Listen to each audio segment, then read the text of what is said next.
Okay, so this chapter is called Los Aguacates, which means the avocados. And Mama is still in the hospital and she's not feeling very well. But Esperanza got a job cutting the eyes out of potatoes and so they could plant more potatoes. So she's learning what it's like to work. The last sentence of the last paragraph said, "Don't worry, I will take care of everything. I will be la patrona for the family now." Los aguacates, avocados. Esperanza's breath made smoky vapors in front of her face as she waited for the truck to take her to tie grapevines. She shifted from foot to foot and clapped her gloved hands together and wondered what was so new about the new year. It already seemed old, with the same routines. She worked during the week. She helped Hortensia cook dinner in the late afternoons. In the evenings, she helped Josefina with the babies and Isabel with her homework. She went to see Mama on Saturdays and Sundays. She huddled in the field near a smudge pot to keep warm and mentally counted the money she would need to bring Abuelita here.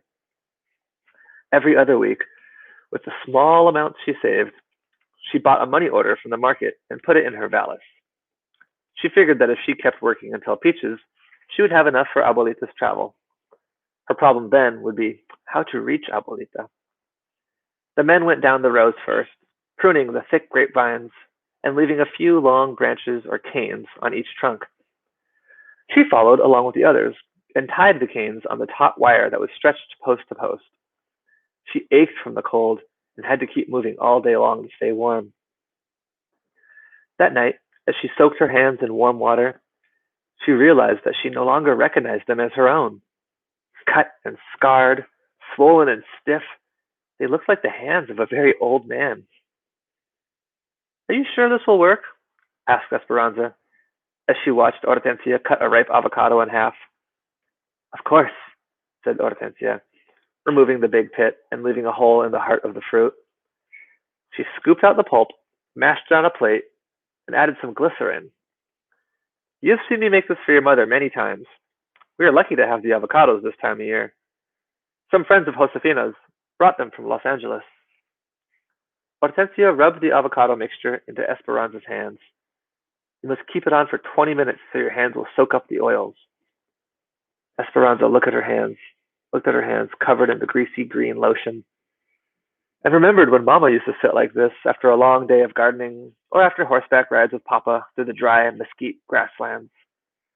When she was a little girl, she had laughed at Mama's hands covered in what looked like guacamole, but she had loved her for her to rinse them because afterwards, Esperanza would take Mama's hands and put the palms on her own face so she could feel their suppleness and breathe in the fresh smell. Esperanza was surprised at the simple things that she missed about Mama. She missed her way of walking into a room, graceful and regal.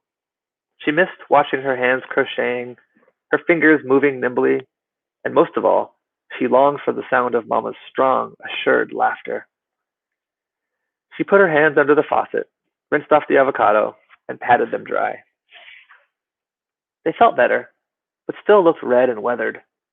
She took another avocado, cut it in half, swung the knife into the pit, and pulled it from the flesh. She repeated Hortensia's recipe, and as she sat for the second time, with her hands smothered, she realized that it wouldn't matter how much avocado and glycerin she put on them. They would never look like the hands of a wealthy woman from El Rancho de las Rosas, because they were the hands of a poor campesina.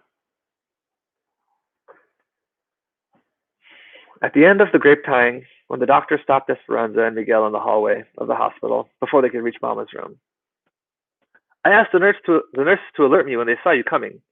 I'm sorry to tell you that your mother has pneumonia." "How could that be?" said Esperanza, her hands beginning to shake as she stared at the door. "I thought she was getting better." "This disease, valley fever, makes the body tired and susceptible to other infections. We are treating her with medications. She is weak. I know this is hard for you, but we'd like to ask that she have no visitors for at least a month, maybe longer. We can't take a chance that she will contract another infection from any outside germs that might be brought into the hospital." "Can I just see her for a few moments?" The doctor hesitated, then nodded and walked away. Esperanza hurried to Mama's bed, and Miguel followed. Esperanza couldn't imagine not seeing her for so many weeks. Mama, said Esperanza. Mama slowly opened her eyes and gave Esperanza the smallest smile. She was thin and frail.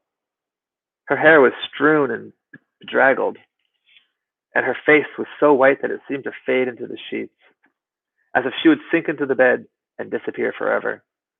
Mama looked like a ghost of herself. The doctor said I can't come to visit for a while. Mama nodded, her eyelids slowly falling back down, as if it had been a burden to keep them up. Esperanza felt Miguel's hand on her shoulder. Anza, we should go, he said. But Esperanza would not move. She wanted to do something for Mama, to help make her better. She noticed the brush and hairpins on the bedside table. She carefully rolled Mama on her side and gathered all of her hair together. She brushed it and plaited it into a long braid. Wrapping it around Mama's head, she gently pinned it in place. Then she helped Mama lie on her back, her hair now framing her face against the white linens like a braided halo, like she used to wear in Aguascalientes. Esperanza bent down close to Mama's ear. Don't worry, Mama. Remember, I will take care of everything. I'm working, and I can pay the bills. I love you. Mama said softly, I love you too. And as Esperanza turned to leave, she heard Mama whispers, no matter what happens. You need to get away from the camp, Esperanza, said Hortensia, as she handed her the grocery list and asked her to go to the market with Miguel. It is the first of spring, and it's beautiful outside. I thought you and Josefina always looked forward to marketing on Saturday, said Esperanza. We do, but today we're helping Melina and Irene make enchiladas. Could you go for us? Esperanza knew they were trying to keep her occupied. Mama had been in the hospital for 3 months, and Esperanza hadn't been allowed to visit for several weeks. Since then, Esperanza hadn't been acting like herself. She went through the motions of living. She was polite enough, answering everyone's questions with the simplest answers, but she was tormented by Mama's absence. Papa, Abuelita, Mama, who would be next? She crawled into bed as early as possible each night, curled her body into a tight ball, and didn't move until morning. She knew Josefina and Hortensia were worried about her. She nodded to Hortensia, took the list, and went to find Miguel. Be sure you tell Miguel to go to Mr. Yakota's market, Hortensia called after her. Hortensia had been right about the weather. The fog and grayness had gone. The valley air was crisp and clean from recent rains. They drove along fields of tall, feathery asparagus plants that she would soon be packing. Citrus groves displayed their leftover fruit like decorations on a Christmas tree. And even though it was still cool, there was an expectancy that Esperanza could smell, a rich, loamy odor that promised spring. Miguel, why must we always drive so far to shop at the Japanese market when there are other stores closer to Arvin? Some of the other market owners aren't as kind to Mexicans as Mr. Yokota, said Miguel. He stocks many of the things we need, and he treats us like people. What do you mean? Esperanza, people here think that all Mexicans are alike. They think that we're all uneducated, dirty, poor, and unskilled. It does not occur to them that many have been trained in professions in Mexico. Esperanza looked down at her clothes. She wore a shirtwaist dress that used to be Mama's, and before that someone else's. Over the dress was a man's sweater with several buttons missing, which was also too big. She leaned up and looked in the mirror. Her face was tanned from the weeks in the fields, and she had taken to wearing her hair in a long braid like Hortensia's, because Mama had been right. It was more practical that way. Miguel, how could anyone look at me and think I was uneducated? He smiled at her joke. The fact remains, Esperanza, that you, for instance, have a better education than most people's children in this country. But no one is likely to recognize that or take the time to learn it. Americans see us as one big brown group who are good for only manual labor. At this market, no one stares at us, or treats us like outsiders, or calls us dirty greasers. My father says that Mr. Yokota is a very smart businessman. He is getting rich on other people's bad manners.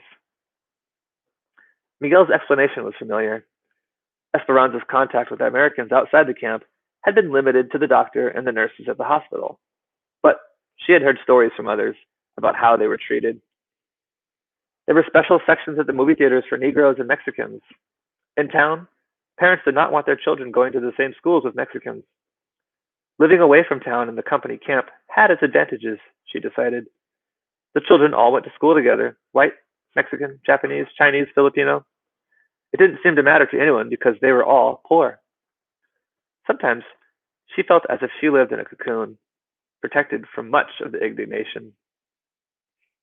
I'm going to stop there today.